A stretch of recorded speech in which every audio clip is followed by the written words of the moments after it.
ঠিক আছে, রাত শেষ হতে এখনো দেরি রয়েছে, ঘুমো। দাদা ঘুমিয়ে পড়ো রিঙ্গো, রাত কেটে যাবে। দাদা দাদা ভালোবাসি, আমি ওকে ভালোবাসি। সব ভালোবাসাকে অধিকার করা যায় না রিঙ্গো, তাকে বাঁচিয়ে রাখতে হয় মনের মধ্যে। কিন্তু দাদা আমি যে একেবারে একা হয়ে গেলাম দাদা। যে ভালোবাসে সে কখনো একা হয় না। তোমার চোখের জলে তোমার মনের সমস্ত অন্ধকার ধুয়ে মুছে যাবে।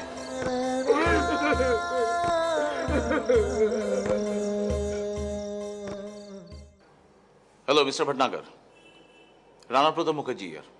Yes yes. আরে মশাই, আপনার ছেলে নিজেও ডুববে, আমাকেও তো ডোবাবে। কি করছে মানে? কি করেনি? ও যে মার্ডারের রাত্রে ন্যাশনাল হাইওয়ে 6 এর একটা টেলিফোন বুথ থেকে মেয়েটিকে ফোন করেছিল, সেটা তো জানায়নি আমাকে। আমি আপনার কেসটা লড়ছি না, আমি আপনার আর উকিল নই।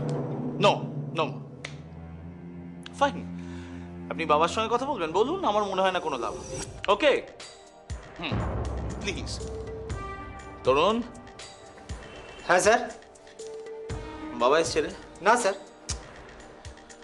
ঠিক আছে, আমি আজকে বেরিয়ে যাচ্ছি, আর ফিরবো না।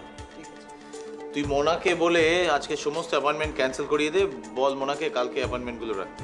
ঠিক আছে স্যার, কিন্তু স্যার ওই ভদ্রমহিলা আজকে না, পরে প্লিজ। স্যার আপনার জন্য অনেকক্ষণ ধরে বসে আছে স্যার, তারপরে ঘন্টা তিনেক হয়ে গেল। আরে বাবা, স্যার আপনার ক্লায়েন্ট নয়, যারা কি যেন বললো আপনার সঙ্গে ব্যক্তিগত কথা আছে। ব্যক্তিগত কথা? হ্যাঁ স্যার। ঠিক আছে, পাঠিয়ে দে, তবে বলিস 5 মিনিটের বেশি সময় দেবো না কিন্তু। ঠিক আছে স্যার। তুমি ওদের ভালোর জন্য ঠিক কি কি কাজ করছো আমি জানি না, কিন্তু যেটাই করবে খুব সাবধানে করো, কারণ ওরা কিন্তু জানে না যে তুমি ওই কোম্পানির পার্টনার।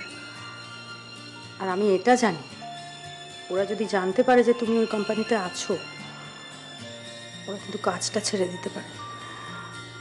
ওরা একটু ভীষণ তবে দেখ, এতদিন যখন জানতে পারেনি আর কোনোদিন জানবে না, এটা আমি গ্যারান্টি করতে পারি। তবে কি জানিস, ওদের ভালোই হবে। তানিয়া যতই আমার ভুল বুঝুক, কিন্তু আমি তো সব সময় ভালো চাই, তাই না?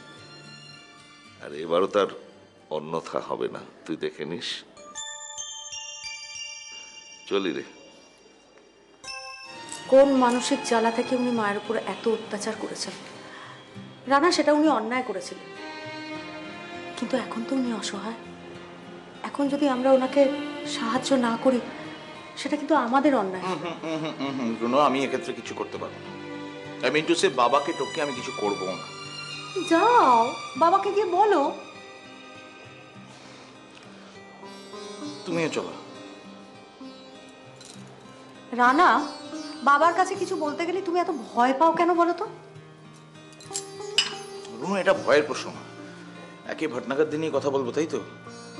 তারপর বয়স হওয়াতে বাবা একটা কেমন হয়েও গেছে, কিসে যে খুশি হয় কিসে খুশি হয় না সেটা আমি বুঝতে পারি।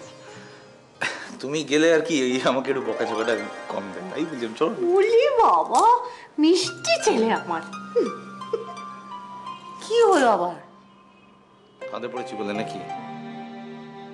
চলো চলো চল। বাবা, আমরা দুজনে একটা অন্য কথা বলতে এসেছি। ভুলে ফেলো। বলো না। তুমি কি জানো জ্যাঠামশাই মারা গেছেন? তোমার জ্যাঠামশাই মারা গেলেন? আমার মানে আমাদের জ্যাঠামশাই, আমার জ্যাঠা শ্বশুর।